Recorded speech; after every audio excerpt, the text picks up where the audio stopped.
தொடர்ந்து கட்சியின் பொதுச் செயலாளர் மருத்துவர் ஐயா திருமால் செல்வன் அவர்கள்.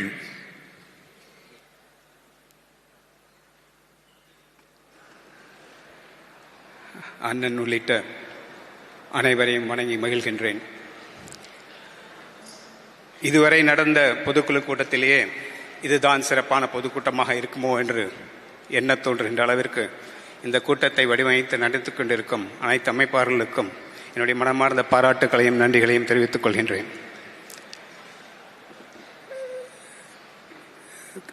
பின்னால் பேசுறதில் என்ன கஷ்டம் அப்படின்னா, நம்ம என்னென்ன பேசலாம்னு நினச்சிட்டு இருந்தோமோ அதெல்லாம் யாரோ பேசியிருப்பாங்க. அதனால் ஏதாவது புதுசாக நம்ம யோசித்து பேச வேண்டியிருக்கும். அதன்படி நான் இப்போது இதுக்கு முன்னாடி பேசின அனைவரும் மிகவும் எழுச்சியுடன் பேசினாங்க.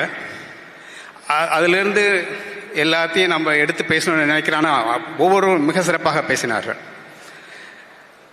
அம்மா பேராசிரியர் தமிழ்ச்சொல்லி பேசும்போது தலைமை பண்பை பற்றி பேசினாங்க.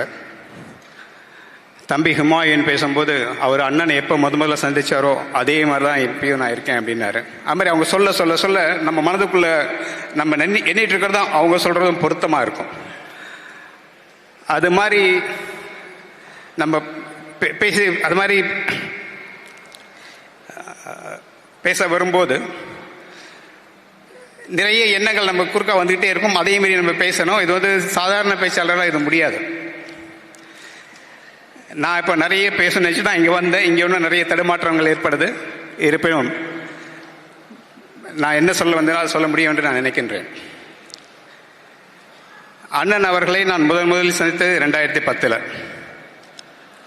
அப்போது நான் சந்திச்சப்போ எப்படி நான் உணர்ந்தேனோ அதே மாதிரி தான் இன்னும் அவரை சந்திக்கும் போது நான் உணர்கின்றேன். அவர் மேல் இருந்த அந்த அதீத மரியாதை, அந்த அன்பு இன்னும் அப்படியே தான் இருக்குது.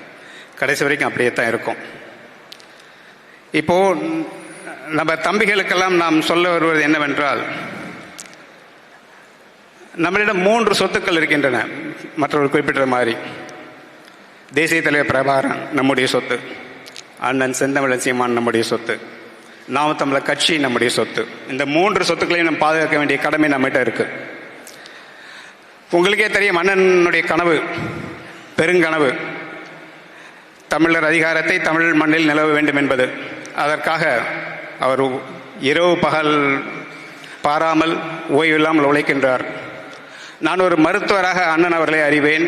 நான் 2017 முதலில் சந்தித்த போது முதல் சில மாதங்களிலேயே அண்ணனிடம் சொன்னேன், நீங்கள் பேசும்போது உணர்ச்சி பிழம்பாக பேசுகின்றீர்கள், வெடித்து பேசுகின்றீர்கள், அது உங்கள் உடல்நலத்திற்கு நல்லதல்ல, அதை நீங்கள் குறைத்து கொள்ள வேண்டும் என்று. அண்ணன் அதை கேட்டுட்டு, நான் அறிவான், நிச்சயம் ஐயா நான் குறைச்சிக்கிறேன் அப்படின்னாரு.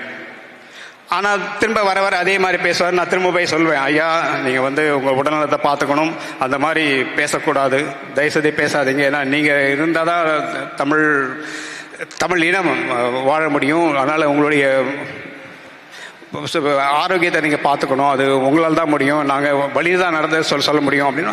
உடனே அண்ணன் நிச்சயம் நான் பார்த்துக்கிறையா அப்படின்னு சொல்லுவார். ஒரு 6 மாதம் கழித்து ஒரு மேடையில் பேசுகிறப்போ அண்ணன் சொல்கிறாரு, மருத்துவர்கள்லாம் சொல்லிகிட்டே இருக்காங்க என்னை மாதிரி பேச முடியாது, பேசுன்னு சொல்லி, ஆனால் என்னால் பேச முடியாது, இப்படித்தான் என்னால் பேச முடியும், ஏன்னா உணர்வு மூலமாக பேசுகின்றேன், உயிரை வைத்து பேசுகின்றேன் என்று.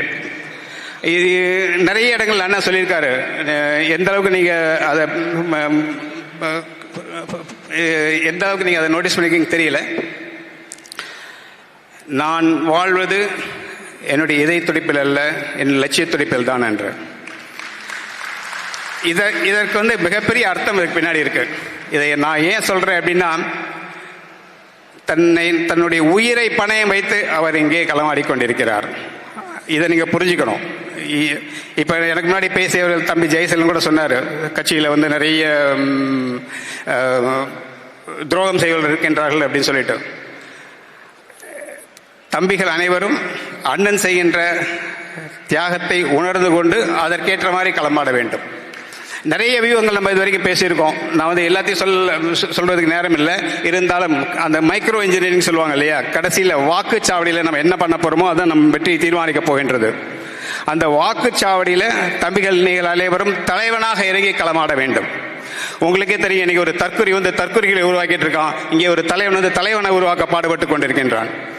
தம்பிகள் அனைவரும் தலைவர்களாக மாற வேண்டும். தலைமை பண்புன்னா அம்மா சொன்னாங்க, தலைமை பண்பு என்றால் அரவணைத்து செல்வது, அன்புடன் இருப்பது, வழி நடத்துவது. உங்கள் கருத்தில் தெளிவு வேணும், தெளிந்த சிந்தனை வேணும். இதை அழைத்தையும் நீங்கள் வளர்த்துக்கணும். இது வளர்த்துக்கிறது எப்படின்னா படிக்கணும், படித்து தான் வளர்த்துக்கணும். இன்னும் ஒரு 3 மாதத்தில் தான் தேர்தல் வருது. அதனால் நான் படிக்கிறதுக்கு எதுவும் அதிகமாக இல்லை, கவலைப்படாதீங்க. இப்போ வந்து தேர்தல் இந்த மீட்டிங்கில் சொல்ல போகிறாங்க. இது 21 வரைவுகள் இருக்கு. அதை எடுத்து படிங்க. படிச்சுட்டு நீங்க போய் உங்க வாக்கு சாவடியை கட்டமைங்க, கிளையை கட்டமைங்க. அந்த கிளையில 8 பொறுப்பாளர் போட்டு பாருங்க. 8 பொறுப்பாளரும் தலைவர்களாக மாறி செயல்பட வேண்டும். மக்களை பார்த்து பேசும்பொழுது ரொம்ப எல்லாம் குழப்பவே வேண்டாம். தமிழ் தேசியம்னா என்ன என்றதை அவங்கள்ட்ட பேசும்போது அவங்கள்ட்டே சொல்லணும். இப்போ ஒரு வீட்டுக்கு போறீங்க, அந்த அம்மாட்ட கேட்குறீங்க, உங்களுக்கு என்னம்மா கஷ்டம் இந்த திராவிட ஆட்சியில் அப்படின்னா சொல்லுவாங்க, இந்த பாருங்க இந்த மனுஷன் குடிச்சிட்டு வந்து சம்பாதிக்கிறதெல்லாம் பாதி பணத்தை அதுலேயே விட்டுறாரு அப்படின்னு. அங்கே தான் நீங்கள் சொல்லணும், பாருங்க இது தமிழ் தேசியம் வந்ததுன்னா நாளைக்கு வந்து மது விலக்கு வரும், உங்க கணவருக்கு குடிக்க வழியே இருக்காது அப்படின்னு சொல்லிட்டு தமிழ் தேசியத்தை அங்கே தான் போய் நிறுவனம். அவங்களுக்கு என்ன கஷ்டம் இருக்கோ அந்த இடத்துல போய் அதை பேசணும்.